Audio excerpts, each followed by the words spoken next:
தமிழகத்தில் நடந்து முடிந்த சட்டசபை தேர்தலில் திமுக கூட்டணி கட்சிகள் விஜயின் தமிழக வெற்றிக் கழகத்தின் அரசுக்கு ஆதரவாக சென்றுவிட்டன. இதனால் திமுக அதிர்ச்சியில் உறைந்துள்ளது.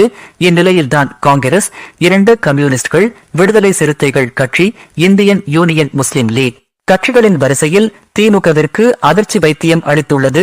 ஜவாஹிருல்லாவின் மனிதநேய மக்கள் கட்சி நடந்து முடிந்த சட்டசபை தேர்தலில் மனிதநேய மக்கள் கட்சிக்கு திமுக கூட்டணியில் 2 தொகுதிகள் வழங்கப்பட்டன.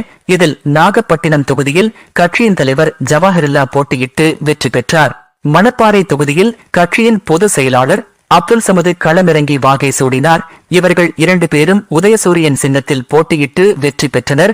இந்நிலையில்தான் தற்போது மனிதநேய மக்கள் கட்சி சார்பில் முக்கிய தீர்மானம் நிறைவேற்றப்பட்டுள்ளது. அதாவது இனி வரும் தேர்தலில் மனிதநேய மக்கள் கட்சி தனிச்சின்னத்தில்தான் போட்டியிடும் என தீர்மானம் நிறைவேற்றப்பட்டுள்ளது. இது திமுகவுக்கு அடுத்த அடியாக பார்க்கப்படுகிறது.